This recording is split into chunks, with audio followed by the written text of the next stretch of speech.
Thank you for clicking on the video. Welcome back to the channel. This is another review for Fight Night, the $1 Million. Damn it. I was really on a roll. It was really flowing off the tongue before a tongue tied. Anyway. Fight Night, the $1 Million Heist, Season 1, Episode 4, Real Police Work. So we start off with, Don is on the case. He arrives to the scene. He finds out that this was a chicken man party, and he automatically, he say, "Oh, we need to shake his tree." I love the lingo from the 70s. I just love it so very much. Some of that stuff need to come back round full circle. Chicken Man and Vivian, she done got cut up anyway, and she bleeding out. But they pull up to his house where his wife and his kids live, so that she can get some medical attention. Before they go inside, he gonna ask her, "Now, you gonna have to call me by my Christian name. Don't call me Chicken Man. Call me by my Christian name, Gordon." She said, "Your Christian name? Since when you found the Lord?" When you got baptized? Anyway, he take her inside. His wife, she already knows. She already knows, because of course we're in the time of that man's cheating, but as long as he's bringing home a check, we're protected, we're safe, we're taken care of financially, mainly. Do what you do, sir. But my thing is, you weren't worried about him bringing home diseases. He out there eating her coochie and all of that, and then coming home and kissing you. The nerve. The nerve of you, Chicken Man. And she putting up with it. Listen, they were really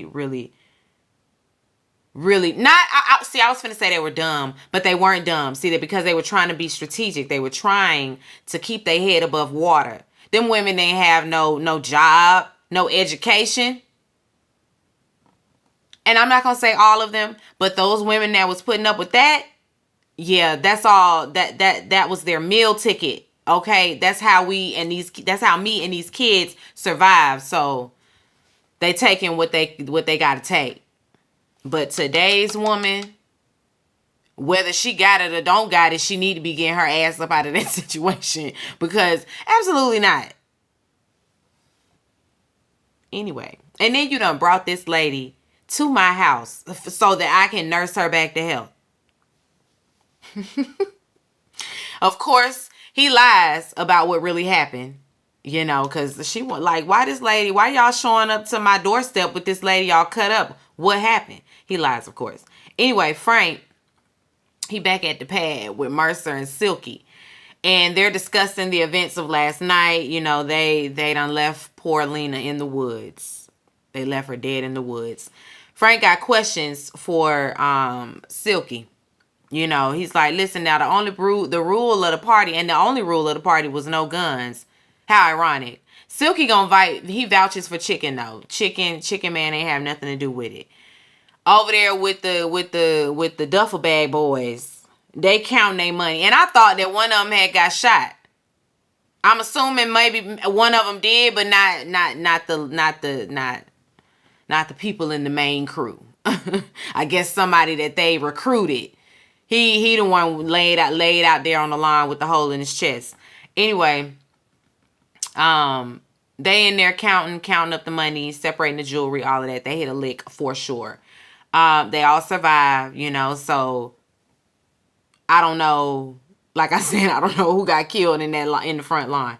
They waiting on Lena and her cousin Boyd to show up though. Lena's not gonna show up. They don't know that though. Anyway, the party goers, everybody talked to the police. That was hilarious. Everybody's account of what happened was very hilarious and very Atlanta. Like, let's keep in mind where we are, and everybody is staying very authentic to home. Everybody, I love it. Don, he's back at the scene. He's doing his real police work. The other cops on the scene, they don't even have the decency to cover this man's body. So, of course, Don has to ask them, please, can we cover the man? Because how long he been laid on the line? The neighbors is outside. It was given a Mike Brown situation where they just allowed him to lay in the street for hours before they decided, let's cover him up. Let's be decent. Anyway, in the basement, the other detectives, anybody, all the white folks. No. Before that, the detective, who be giving him problems, the one who he want out of there, he in there using excessive force already on somebody that's already wounded. The man shot. He got him on the ground, hands behind his back, just really roughing him up, thinking he finna get some answers out of him. That man don't know nothing. Can he go home? Don got to get him up off of him. The victims are black, so don't nobody care. Them cops just like, what? Oh, yeah, you can go in there and do what you need to do, whatever. There's another cop, a rookie cop that's there. And Don, he got to lean on him because he's black too. Listen, it's like a lifeboat when you see another black person in the room. and you in the room full of white people and you see another black person. But nowadays, you got to be leery because you never know. You just never know what you're going to get, Anyway, but he tells him, listen, the victims are black. The assailants are black. These folk out here don't care. So they gonna be trying to sweep it under the rug. We have to make sure that doesn't happen. He finds IDs. And then, they go and they find Lena's body. Poor thing. They find her hairpin. It got blood on it. But it's like, it really don't matter. Because, thinking about the time, like, did they even have the DNA database? Did they have CODIS? I don't think so. So, that was finna just sit in the evidence locker. Chicken Man. He calls this pimp he knows, Funk, to get some help trying to find Lena. The pimp don't know nothing, and he ain't talking even if he did. The streets say Chicken Man is a dead man. And then he hang up on him. And that's really that. Chicken, then he called his lawyer. And while he's telling him, about the little small, because the lawyer's like, were there any crimes committed? Because, he's like, I'm a victim. I'm the one that was robbed. He like, but were there any crimes committed, on your end, any of that? And he's like, a little bit of gambling and a little bit of, a few hookers downstairs. But that's it. That's really it. Silky pull up on him while he at the payphone. Silky want answers.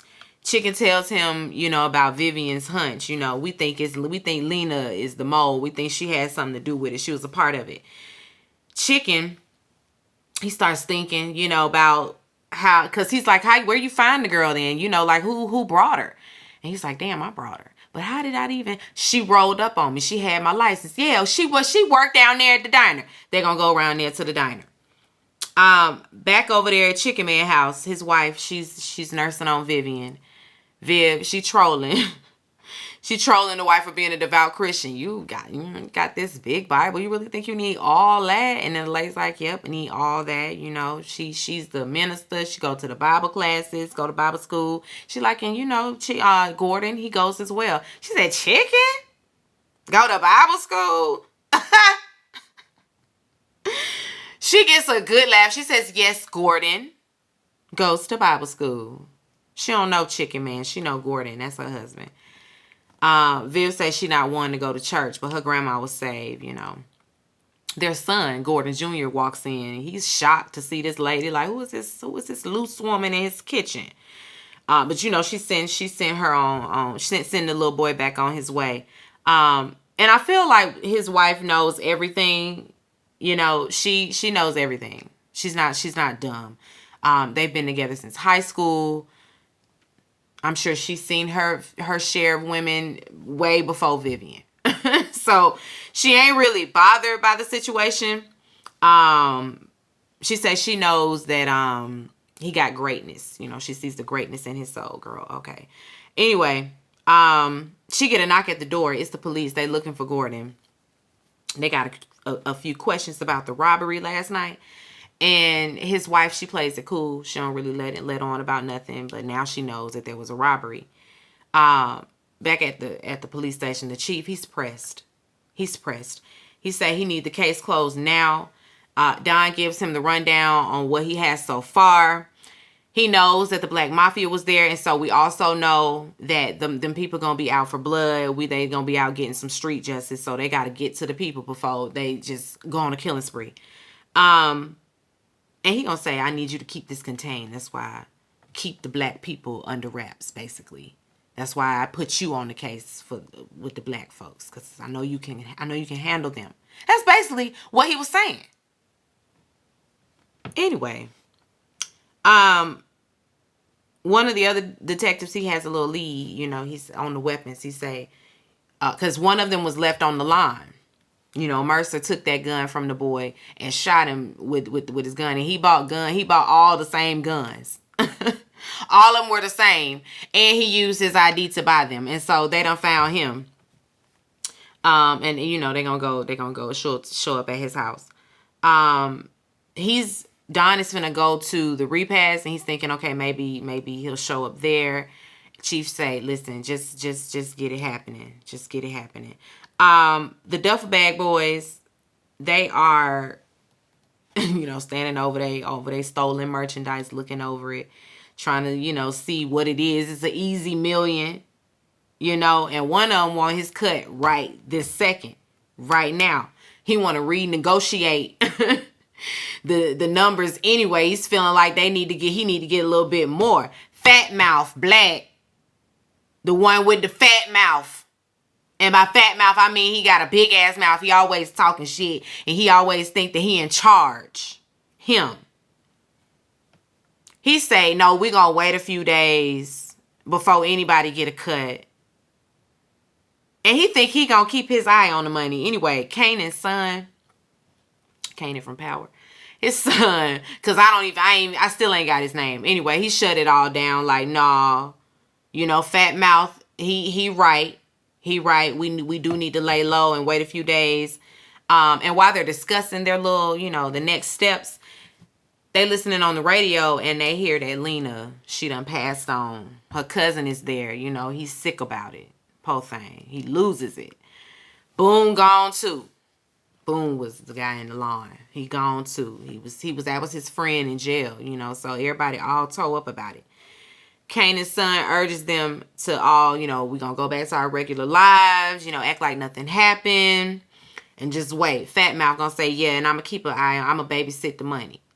And he's saying, I'm going to babysit you. We're going to be two babysitting motherfuckers then. I guess we all just babysitters club. See, Fat Mouth Black think he's slick. He really trying to run off with the money. He really is. He really trying to skate on y'all. Anyway, Chicken Man, he at the diner looking for Lena. And the owner like, are you going to eat? Because I don't really know nothing. And Chicken Man can pick up what he putting down. And so he say, yeah, give me a sandwich too. He say, I think they was talking about something about I don't know. It's not really coming to me. And he say, okay, make that a platter. He said, oh, you know what? I think I got the address to the repass. I think I got that back there. Nice doing business with you. He said, funny, you finna pay. You finna patronize this business while you got me up here telling you stuff. Anyway, the Black Mafia is all gathered together, talking strategy, mush mouth.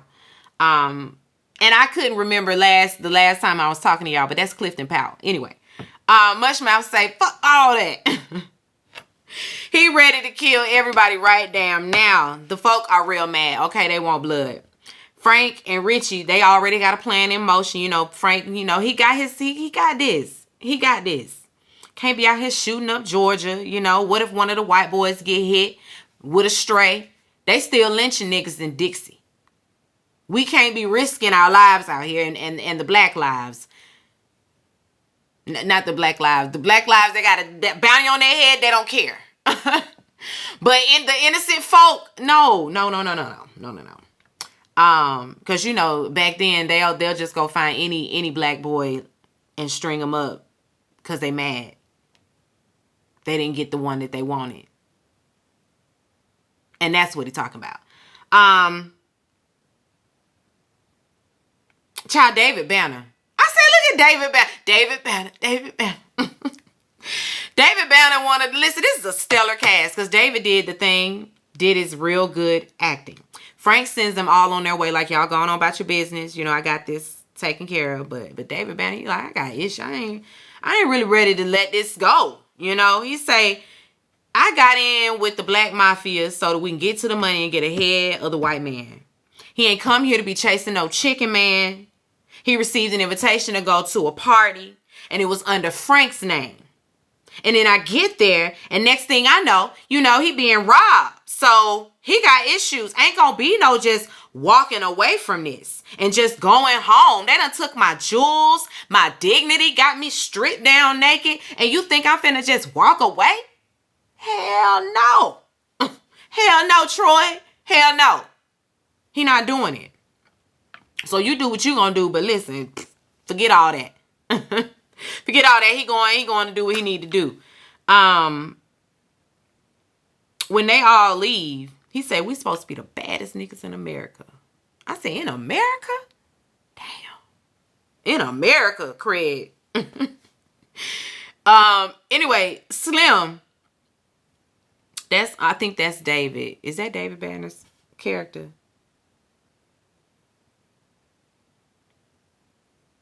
I think so. Anyway, he sent everybody on his way. Anyway, moving on.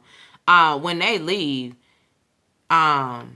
Richie, Terrence Howard's character, he gonna tell him, you know, well, basically he told him that he was wrong and that maybe he should think about, you know, what David Banner was saying and all of that.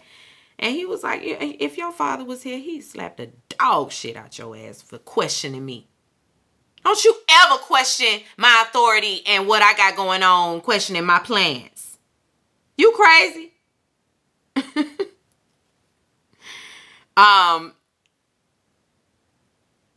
He say, all y'all just gonna do what the hell I say, period. Back at Chicken House, Viv is walking around. She looking at family pictures, all of them people business. She done wound up in the wife's, her name is Faye, I think. She done end up in her closet. She's like, girl, I told you the bathroom was around there. You over here in my room. What's going on? His wife asked, you know, were you hired for the party? And Viv was like, no, you know, we're more like business partners. She's like, oh. With a little bit of perk on the side. Yeah, girl. Perks for her. Yeah, she getting a little perk on the side. She don't answer the question of Viv like, I'm gonna just go find that bathroom, girl. She ain't really got nothing to say. Viv say, well, when you get back, we gonna talk about this robbery. Viv say, well, there's nothing to say. I mean, listen, girl, we all a part of the Chicken Man show. We just playing our roles. Even them kids in there. Everybody know what role to part. I mean, what role to part. What part to play. What role to part to play. Y'all know what I was trying to say. Oh, it's a bar. That was a bar. Anyway, Chicken Man, he get to the repast and he got his platter of sandwiches. You know, he sit them on the table. He see Lena cousin straight away. He sees those shoes because he wearing the same shoes he was wearing in the robbery like a dumbass. Chicken calls Silky on the line and tell him, listen, y'all get to the address. Tell Frank to come around here. The boy in here now. Silky, he happy to make the call. Okay, bet. He gonna call. One of the duffel bag boys, he goes to his uncle's garage. The same one that wanted more. He wanted extra money. He got some of the jewelry in his pocket. So he done took something around there trying to see how much he can get for it. His uncle say, don't tell me that this is related to that shit on the news. Who the hell you robbed last night? And he say, hear me and hear me good. Don't you ever think about selling that shit around Atlanta. Now get that hot shit out my shop, boy. Now. Coming around here thinking, what? Tommy is Lena's cousin. He got a few words to say at the repast. You know, he up there crying and carrying on. Don is there. Y'all, Lena's mama, it's either Lena's mama or Tommy's mama. I'm going to say it's Lena's mama. Played by Ronnie. I said, look at Ronnie. They could have gave Ronnie some lines. You know, a little Ronnie Ho quote. Anyway, Tommy is toe up there. He really up there crying. Before, and chicken is out there listening to his little speech and everything. He got a tear in his eye as well, because it's just a kid, honestly.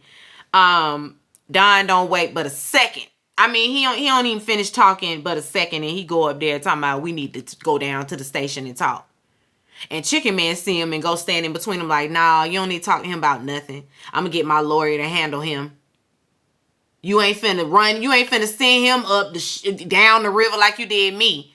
Just gonna send him to prison for something he ain't do, or have him wrapped up in the system like you did me. It's not happening. Bitch. Of course, Don is like, get out my way and all of that. It's really nothing he can do about it. He got to go take. He got to take Tommy in because they got a lot on him. And he arrests Chicken Man too. He just gone and take both of them in. Anyway, at the station, Chicken Man, his lawyer was there straight away, so he done got him out. And on the way out, he's Don talking shit, whatever. Chicken want his lawyer to get Tommy out too. He like, what you want him to get you out for? I mean, what you want to get him out for? I mean, it's really not gonna work. The lawyer, he knows as well. They got a lot on Tommy. Like, he was there. He's an accessory to murder. Like, he's not going home. Chicken Man called Silky. And Silky got Mercer and Frank down his neck, because you said the boy was going to be at that house. You nor the boy was there. And Chicken Man tells them what happened. He done got wrapped up. He said, this pig done wrapped me and him up. I'm trying to get him out. I'm going to get the boy out. Frank get on the line and say, listen here. Frank pick up the line. Listen, he's trying to find him. And, he's like, yeah, so you a hard man to find. But I'm going to come to you. Don't you even worry about it. Oh, wait, your boy got something to say. He hold the phone out. Mercer proceeds to strangle Silky while Chicken Man has to listen to the gurgling, to the choking noises and all of that until he's gone. And he say, Frank, you got something else to say? What you say, Silky? Oh, he say he ain't got shit to say. When I say Samuel L. Jackson is doing the thing as well in this role. Well, we knew that. That's not a surprise. Like, not a surprise at all. Anyway, Frank done talking. So, watch your back, Chicken Man. Back at Chicken House, Viv, she's still hiding out. They start talking about chicken because she making a bologna sandwich for the kids. And then they start commiserating over stories about, Chicken Man liking bologna sandwiches, and specifically from a certain place or a certain little grocery store. What? See, this stuff I'm talking about. This is what those women did back then. Real sister wives. Real sister wifey. She get a knock at the door, and the people got guns. Viv say, don't answer. But sis say, girl, I'm good. She go get 2 guns. Arm her with one, and she stand at the door. What's up? And they like, oh, you're outnumbered. Then here come Viv from around the corner. Count again, nigga. So they back out. They not outnumbered, but we'll be back. So they'll be back. And Viv say, I think it's about time. I head on my way. And she say, yeah, going on back. Going on out the back.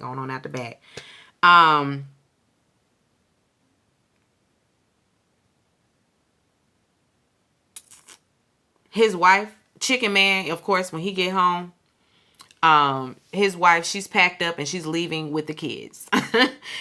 She, put the kids in danger, and that's where she is drawing the line. She's not standing for it. Goodbye. Of course, Chicken Man start that talking. He know how to sweet talk her. She in the driver's seat. He done talked her down. She done slid over in the passenger seat. So now she giving him another chance. He done talked his way out of it yet again. She says she appreciates his honesty this time. Girl, whatever. Back at Frank's pad, he's still looking for Chicken Man. He tell Mercer, listen, flood the streets with money. Somebody is bound to drop the dime on that bitch. Mercer, he stopped by that old boy uncle, the one with the garage. He stopped by there asking questions about flipping jewelry. Uncle say, I don't really do that here. You know, like you got a question about a muffler. This a garage. He say, oh, the man so and so, on sleepy on Old National say, you know about the jewelry. Oh, well, since Sleepy the one told you. I love that we just throwing in Old National. Okay. It's home. It's home. I love it. He say that's his guy, so I guess, you know, and he asked, you know, if anybody came around there selling anything. He looking for the jewelry from the heist. I'll say, I don't know. I don't really know nothing. He don't know. He doesn't let on that it was his nephew. Of course, that his nephew was a part of it. He kind of sent him on his way. Mercer gives him a little cash and tells him to spread the word. You know, 10,000 for the person that can bring me to Chicken Man, the robbers, whoever. Double cash, but it's really double cash for Gordon. But bring me to the robbers. 10K for the robbers. 20K for Gordon. So put the word out, okay? Back at the station, Don is questioning Tommy, and he got everything on. He shows him everything he has. He done paid for them shotguns. That was used in the robbery and the murder. He shows him a picture of Boone and Lena. You know, he's not talking, but he's just firing off them questions. And he knows that Tommy is in over his head. Tommy also knows that he's in over his head. He wants names, you know, who was the mastermind, all of that. Tommy don't say nothing. Don tells him, though, that he's looking at real time. But if you cooperate, you know, maybe we can help you out. Make it right. Do the right thing for Lena. He leave a piece of paper and a pencil in there for him to write a confession. He in there crying. Don't cry now. Don't cry now, son. Don't cry now. Anyway, he started writing. I don't know if he writes a confession, but we see him pick up the pencil, you know, and put it to the paper. Don and the rookie, they out scouting apartments, you know, trying to get the rest of the duffel bag boys. And the duffel bag boys kind of get the jump on them because they already done hopped out the window with the stuff and they running. Don gives chase, and you know they follow him onto some railroad tracks, and you know some empty what you call them things? What you call the things? You know the things. The trailer thing. Anyway, there's some empty ones there, and Don loses them in there. And then they give, you know, the what's the other guy name? Well, we don't even know his name. The rookie cop. He runs up behind all late. He done got shot at and everything. But listen, duffel bag boys in the dust. They in the wind. Chicken and his Chicken Man and the family, he take them to a roach motel so they can lay low. And they sitting out in the car. He like, you know what? One of his daughters was like, we gotta live here. I know that's right. Nah, they ain't. Hopefully no, but he gonna take him to the varsity instead. I feel like the varsity must have been top tier back then, cause it's trash today. It was trash. It's been trash for the last 20 some years for sure. I don't know if they've turned it around since then, but it was good when I was in high school, and maybe like 2007, 2008 when I'm in college a little, you know what I mean? I don't know. But after that, I can't tell you because I ain't been back. But I'm sure 69, 72, the varsity was hidden. I know it was. Fresh ingredients, all that. I know it. I know the food was just better. Anyway, Don, he go to check on Tommy in there. When he couldn't open the door, I knew that boy done hung himself by his shoestrings on the doorknob.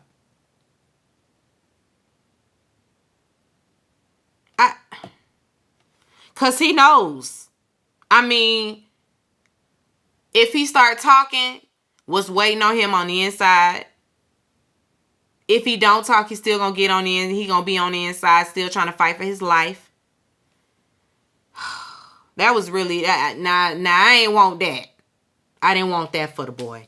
Anyway, when Viv gets home, she just sits right there in the front room on the fireplace, Scared as hell. Soon as, I mean, she don't even sit down good in this. Open up, bitch. It's the big bad wolf. I said, not you too, Viv. Not you too. Viv can't die. I mean, good grief. Ain't she the face of the... Which, I mean, they can't take her straight away. Goodness. Anyway, until next time, that's really all we got. It was another great episode. I'm really enjoying the series. I hope you guys are as well. If you know anybody else watching, tell them to come on by, drop on by, and get into these reviews. Let me know how you feel about it. Put it in the comments. Thank you all for watching. If you're new here, thank you for coming. And if you haven't subscribed, go ahead and subscribe. We made it to 900. We're going to throw a party when we get to 1,000 subscribers. Because for me, it's an accomplishment. Now, we're still trying to get these watch hours up so that this channel can get monetized. We have been here far too long to not be monetized. And so, well, at least in my opinion, I think I'm on my 6th year doing this. I don't know what it was like for any other YouTuber. But for me, I just feel like for my liking, I wanted to have gotten there by now. And the watch hours just don't reflect. They just don't reflect. So I need them watch hours up. So I need y'all to go tell y'all friends to come check your girl out. We do all types of television reviews over here. Like if I like it, I'm gonna review it. Irregardless. Okay, so that's reality television. You know, I'll do a horror film or series here and there. Of course, the scripted television is my favorite. So I really get into the scripted television reviews because we are an actor. We are an actor. We are an actor. She is an actor. And so I love it. Love everything about it. Anyway, that's all. That's my little public service announcement, infomercial. Love you guys. Be sure to rate, comment, and subscribe to the channel. It's Call Me Busby, and I'll chat with you later. Peace and light.